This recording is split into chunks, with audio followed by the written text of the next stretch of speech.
guerrerosesme.blogspot.mx en del esfuerzo de más de 4 generaciones, los puntos del petróleo, administrado por un organismo público estatal que es Pemex, y la generación de energía eléctrica en manos de la Comisión Federal de Electricidad. Y luego viene lo que explicaba el señor economista, donde dicen el proyecto más importante de la presente administración, o sea, la pasada, Chicontepec, se ofrecieron cerca de 500 barriles diarios por pozo y solo se logró extraer 41 barriles por pozo promedio. Dice que la inversión es de más de 100,000 millones de pesos desperdiciados en un proyecto que al ser artificiosamente se le dio estatus de explotación masiva, haciendo que las autoridades regulatorias demostraron que no estaba adecuadamente estudiado. Dice, las pérdidas son cuantiosas. ¿Quién habrá de pagar este fracaso? Así cierra la cita.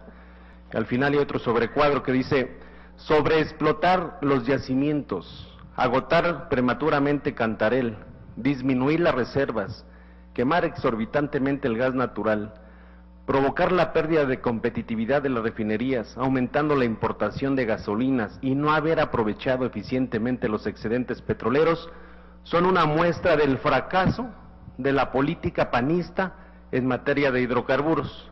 Y al final, sobre el sector eléctrico, dicen: el sector eléctrico nacional creciente, privatizado, no logra reducir sus fallas. Las pérdidas en distribución han aumentado desde 15.2% en el 2005 hasta 16.1% en 2009. En el área central, a casi 3 años de la extinción de Luz y Fuerza, continúan las interrupciones frecuentes y abundan los errores en facturación, lo que afecta gravemente a la población. La electricidad para consumo doméstico se ha encarecido al doble durante estos más de 10 años. El régimen tarifario es un factor que frena la actividad económica. La industria se ve afectada por sus costos, por las tarifas en el fluido eléctrico, que son 24% superiores a los Estados Unidos.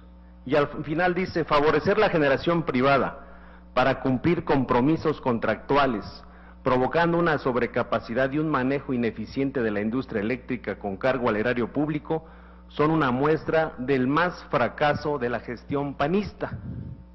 Y el que lo hizo fue la bancada del PRI en la pasada legislatura. Y aquí lo tenemos. Yo creo que vale la pena que se reproduzca por cientos, miles, para llevarlo por todos lados. El día que lo presentó el diputado Ruiz de Teresa, hizo una convocatoria, rueda de prensa, llegamos ahí y ya no la quiso hacer, pero sí nos entregó varios folletos de estos. ¿Y de dónde sale la información? Es importante.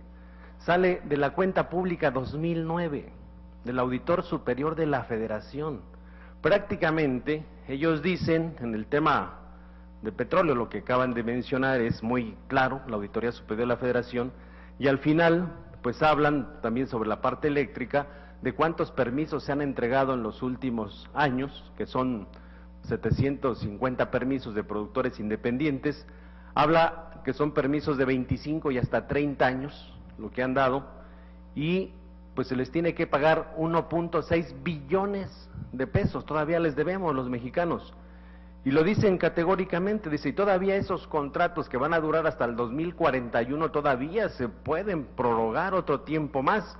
Y quien son principalmente son los españoles, que generan o se han apoderado del productor independiente de energía a través de eólica, a través de gas natural, que son los que han hecho los negocios de los sexenios últimos. Y al final me parece muy relevante, porque lo que se ha mencionado aquí, pues dice el auditor superior que tendrá que meterse a este tema, porque la corrupción en Pemex, en el sector eléctrico, es impresionante. Dice: no puede quedar así. Hablan del régimen fiscal, hablan que hay que auditar cuáles fueron lo que motivó al presidente valiente, Felipe Calderón, muy valiente con su espada y su botella de un lado, el valiente de la lotería.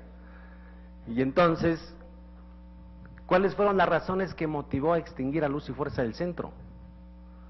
Porque hablan, dice, hay que hacer auditorías financieras, económicas, técnicas, operativas, para ver cuáles fueron las razones. Dice, porque por el otro lado está casi igual Comisión Federal de Electricidad o peor, y va para el mismo camino en caso de si no se replantea una forma de cómo desarrollar el sector energético, que no nada más es petróleo, sino es petróleo, es gas, son toda la explotación, y es el sector eléctrico. Y vemos con mucha preocupación que esa democracia que establece el pacto constitucional de los mexicanos, que es la Constitución, pues hoy con este pacto por México, pues prácticamente pues la Cámara de Diputados y Senadores serán una oficialía de partes.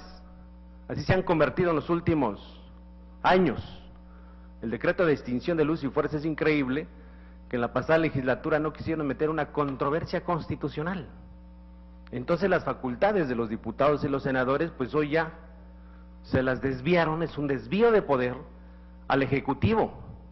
Y pensábamos que la Corte, que es la que está para poder hacer que se cumpla la Constitución, pensábamos que todavía podía haber algún resquicio de poder restablecer la legalidad del Estado de Derecho. Pero el día 30 de enero vimos los mexicanos cómo, en una sentencia donde dicen que el presidente no tiene nada que ver con los organismos públicos descentralizados, y dejan firme entonces la causa de fuerza mayor y el caso fortuito para extinguir a un organismo público descentralizado que es para un área estratégica. Dice, es que no tiene nada que ver con las relaciones con los trabajadores, y metiéndose en facultades que no le corresponden a los ministros de la Corte, porque todos los temas de legalidad, la máxima instancia son los tribunales colegiados, se meten a una competencia que no les toque, a revocar un amparo. Pues es increíble que hoy entonces, si pues creíamos que iba a haber pues un resquicio de poder restablecer la legalidad del Estado de Derecho, pero vimos como el 30 de marzo la Suprema Corte de Justicia de la Nación, que es una vergüenza para todos los mexicanos, los ministros de la Corte, y que sí vale la pena entonces que rindan cuentas. Nosotros no lo vamos a dejar así, es acabar con la democracia en este país. Nadie ya se puede amparar ante los actos de autoridad. Modificaron el reglamento, el estatuto orgánico de la Secretaría de Energía en agosto del año pasado. El reglamento de la Ley del Servicio Público de Energía Eléctrica.